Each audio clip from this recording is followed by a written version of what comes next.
आपके ही सांसद और कुशल प्रशासक के रूप में जो भूमिका निभा रहे हैं ऐसे श्री आर.के. सिंह जी, ऊर्जा और राघवेंद्र प्रताप सिंह जी, यहां के प्रत्याशी श्री प्रहलाद राय, श्री सुरेंद्र नारायण सिंह और श्री राधा चरण सिंह जी एमएलसी, और इस सभा में मौजूद मेरे सभी सम्मानित बहनों एवं भाइयों, शायद इस स्थान पर किसी सार्वजनिक सभा को संबोधित करने के लिए लंबे अरसे के बाद आप लोगों के सामने मैं खड़ा हुआ था। मुझे याद नहीं है कि इसके पहले मैं यहां पर आया था कि नहीं आया। शायद इसके पहले मैं कभी नहीं आया, पहली बार आया। फिर भी आप लोगों ने बहुत ही गर्मजोशी के साथ तालियां बजाकर हम लोगों का अभिनंदन किया है, आप लोगों ने स्वागत किया है। बहनों भाइयों, भारत की परंपरा है और शिष्टाचार का तकाजा भी है कि स्वागत और सलाम दुआ कभी एकतरफा नहीं होना चाहिए। इसलिए मैं भी एक बार शीश झुकाकर आप सभी बहनों भाइयों का हार्दिक अभिनंदन करता हूं, आप सभी का मैं स्वागत करता हूं। आपके प्रत्याशी हैं श्री राघवेंद्र सिंह जी। राघवेंद्र सिंह जी को बोलते हुए मैंने पहली बार सुना है, तो मैं नित्यानंद जी राय और आर.के. सिंह जी से मैं पूछ रहा था, उनके बारे में सारी जानकारी मैं हासिल कर रहा था। जब उन्होंने अंबिका बाबू का नाम लिया, बहनों भाइयों, श्रद्धा से मेरा मन भर गया।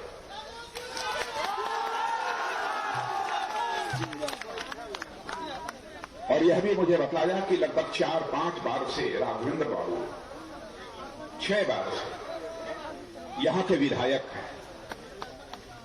लेकिन जब वह बोलने के लिए खड़े हुए और जनता ने जिस गर्मजोशी के साथ उनका स्वागत किया, मैं इस नतीजे पर पहुंच गया कि इस विधानसभा क्षेत्र की जनता ने मन बना लिया है कि रिकॉर्ड मतों से राघवेंद्र सिंह जी को विजय दिलाकर हमको बिहार की विधानसभा में भेजना।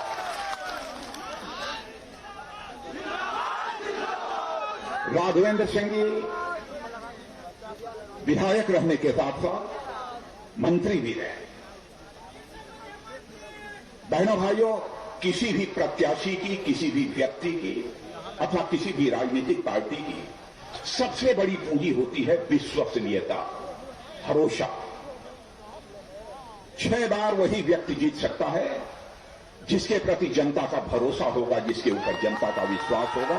नहीं तो 6 बार लगातार कोई जीत नहीं सकता। और मैं कहना चाहता हूं, यहां तक हमारी भारतीय जनता पार्टी का सवाल है, हमारे प्रधानमंत्री नरेंद्र भाई मोदी का प्रश्न है। और मैं भी लंबे समय तक भारतीय जनता पार्टी के राष्ट्रीय अध्यक्ष के रूप में भी जिम्मेदारी संभाली है। स्वर्गीय अटल बिहारी वाजपेयी, आदरणीय अडवाणी जी जैसे नेताओं को भी देखा। मैं कह सकता हूं बहनों भाइयों, हमारी भी पार्टी की सबसे बड़ी यदि पूंजी यदि कोई है तो विश्वसनीयता है, वह भरोसा है। आदरणीय अटल बिहारी वाजपेयी जी भी जो कहते थे वह करते थे।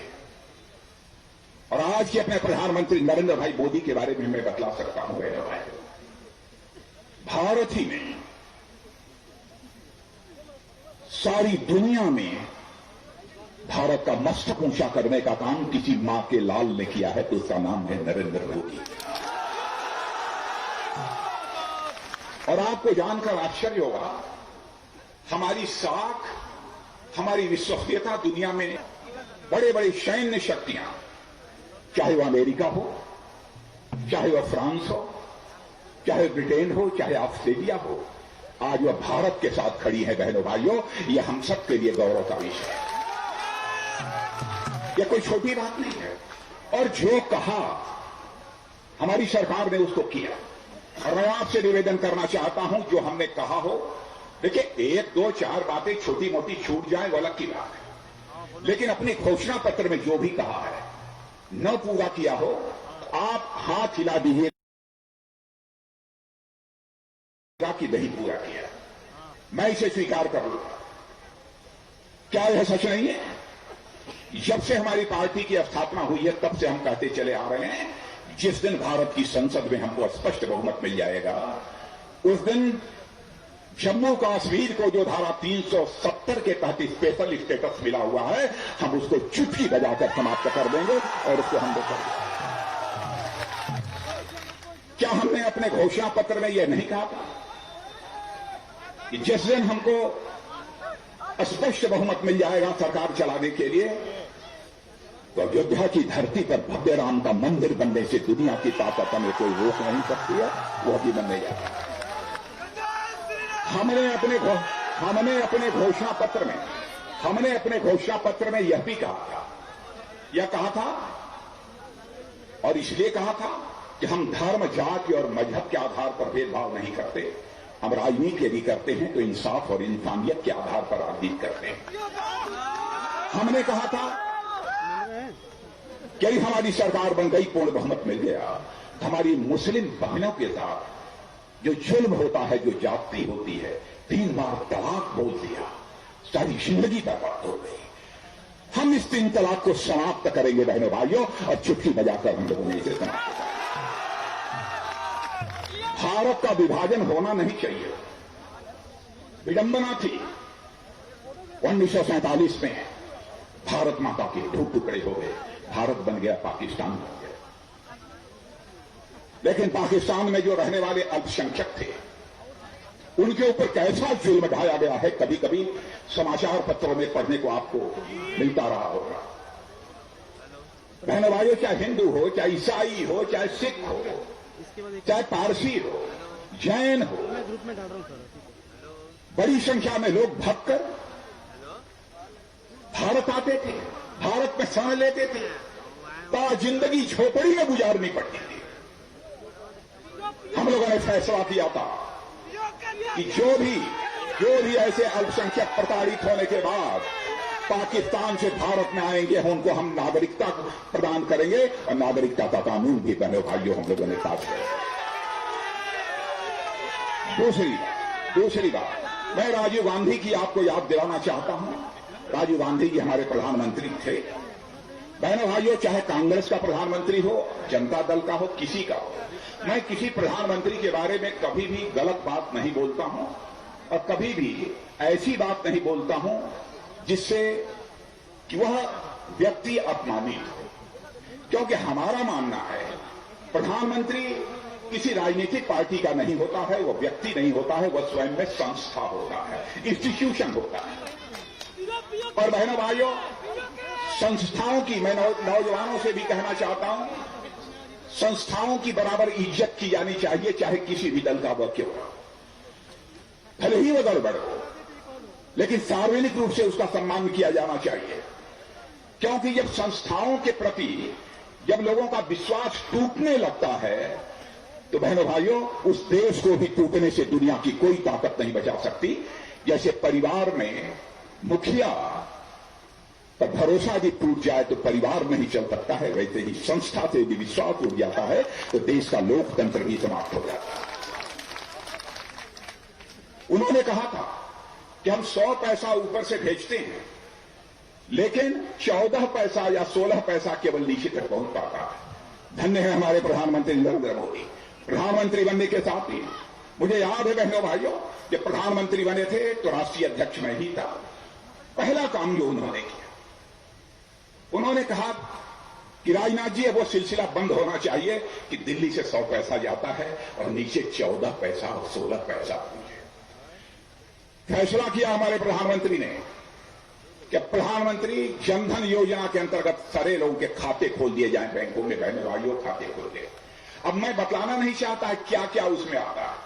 क्या यह सच नहीं है कि अब 100 पैसा दिल्ली के बैंक से निकलता है तो आपके खाते में, चाहे वह किसान सम्मान निधि 6,000 रुपए की हो, चाहे गैस सिलेंडर की सब्सिडी हो, चाहे आपकी स्कॉलरशिप हो, वजीफा हो, हर चीज सीधे सीधे पूरा का पूरा पैसा आपके खाते में पहुंच जाता है। अब कोई भी पैसा लूटने वाला नहीं है।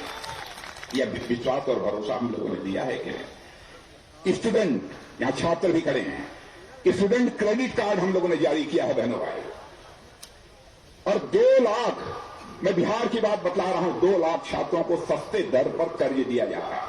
कई ऐसे कदम हम लोगों ने उठाए। जहां तक भारतीय जनता पार्टी और जनता दल यू का प्रश्न है, मैं तो कहता हूं बहनों भाइयों, इस जोड़ी को आप नकारना मत। जानते हैं ये कैसी जोड़ी है?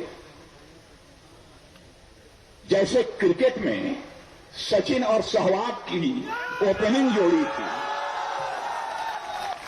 जैसे क्रिकेट में सचिन और सहवाग की ओपनिंग जोड़ी थी, वैसे ही बिहार की राजनीति में भारतीय जनता पार्टी और जनता दल यू की जोड़ी है।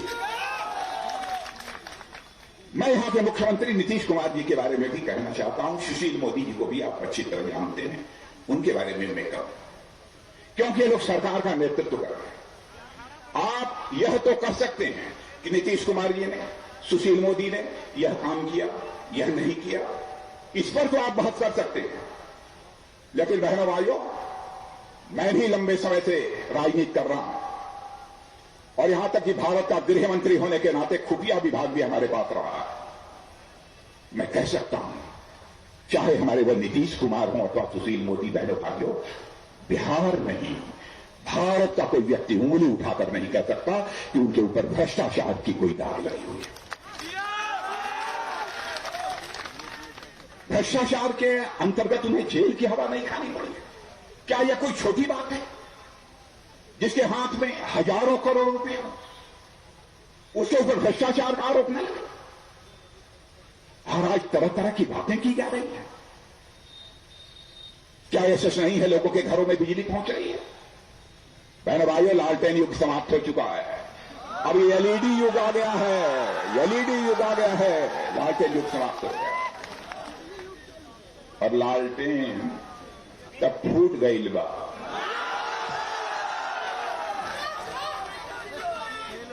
और ओकर तेल अब बह गई बा। अब न पंजा चली और न कोई का कोई खेल चली। अब चली तो यह चली। अब मैं ज्यादा बोलना चाहता था कि हमारी मजबूरी यह है कि एक हमारी और सभा है, गड़बड़ हो जाए। एक बात और मैं कहना चाहता हूं। अरे भैया, न जा तो गड़बड़ा जाए। आप लोग तो राघवेंद्र बाबू की जिता देवा, राघवेंद्र बाबू बुलाई है तो फिर आ जाए। लेकिन अभी भारत और चीन का संघर्ष चलता है, आप लोगों के मालूम है। अब देश का रक्षा मंत्री है तो एक बारे में कुछ बोलब जरूरी है।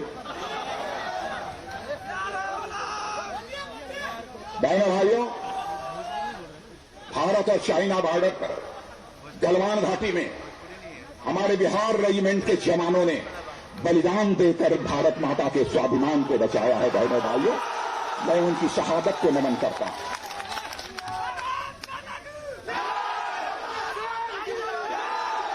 और उन माताओं के सामने शीश झुकाकर मैं नमन करता हूं, उनके चरणों में मैं नमन करता हूं, जिन्होंने ऐसे लाल अपनी कोख से पैदा किए हैं, जिन्होंने कि अपना बलिदान देकर भारत का मस्तक ऊंचा किया है दुनिया में। आज कांग्रेस के नेता ये कहते हैं हमारी सरकार यदि होती तो हम 3 दिन में चीन को बाहर कर देते। वाह, 1962 में क्या हुआ था मैं कहना नहीं चाहता। उस समय के प्रधानमंत्री जी के बारे में भी नहीं कहना चाहता। मैं इज्जत करता हूं, मैं बहुत खुलासा नहीं करना चाहता। और मैं अपने नौजवानों से भी कहना चाहता हूं, 1962 का भी इतिहास उठाकर पढ़ लेना और इस बार का भी इतिहास उठाकर पढ़ लेना।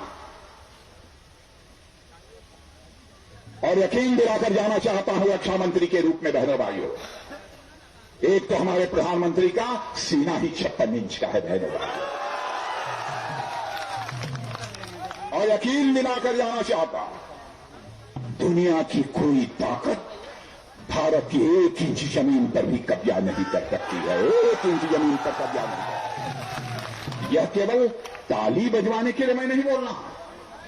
और मैं कहना चाहता हूं, जो लोग भी मुझे मेरे राजनीतिक जीवन के बारे में जानते हैं, बिहार में बार बार मैं आया, जनता के सामने झूठ बोलकर मैंने कभी समर्थन हासिल नहीं किया है बहनों भाइयों। जब भी समर्थन हासिल किया है तो जनता की आंखों में आंख डालकर वो समर्थन हासिल किया।